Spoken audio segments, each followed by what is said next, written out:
Hey everybody, the cloning and the healing tools got a tiny minor change to it, which for me makes all the difference in the world when it comes to using them. Alright, so let me show you a perfect example here. I'm going to zoom in on this photo.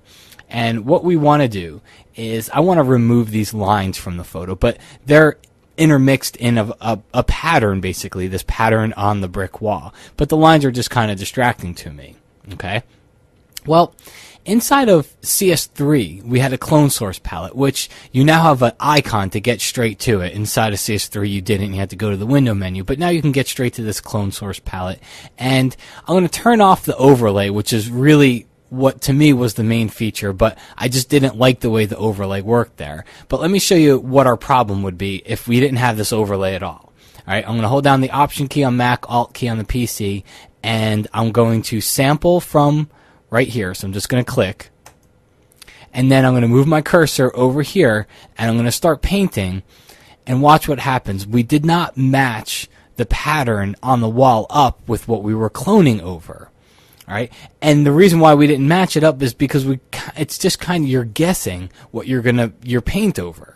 Alright, well, inside the clone source palette we have this show overlay option, and what we did not have was a clipped option. So I'm going to turn clipped off. Now with show overlay on, I'm going to sample. Alright, and that's actually drop the opacity down a little bit.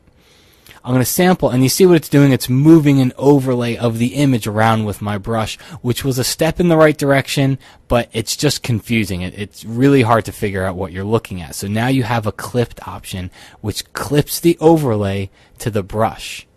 Alright, so let me make my brush bigger, and you can see here. Let's go down here, let's sample, and then watch my brush. See, as I move it over the window, see how it's showing you a semi-opaque preview of what we have sampled. If you come over here and you increase the opacity, it's going to show you a 100% preview.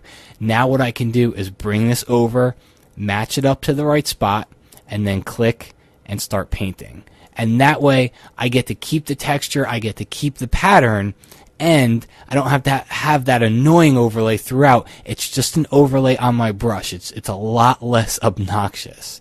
Alright, so as we go through here, you can see here, I just do the same thing, just sample, and then click and paint, and that way you'll be able to get a preview of what you're about to paint with. It also works with the healing brush tool. So when we come to the healing brush tool, and not necessarily that I would be healing on this image, but if I were healing, you could see here it gives you a nice preview of the image. And don't forget, if you want to see the full overlay, you can turn clipped off, and it gives you a full overlay preview, which you can always adjust the opacity and you can see the entire image overlaid. But for me, just the addition of this clipped feature, which is actually on by default. So you don't have to remember anything, you don't have to do anything. This new feature is on by default. When you use the cloning and the healing brush, it shows you a preview of that brush and what you've sampled with on your brush preview on the screen. If you want to turn it off, you can always come over here. It's right inside that clone source palette. And again, when you're using the healing brush, you're going to see the icon for that clone source palette right up here at the top.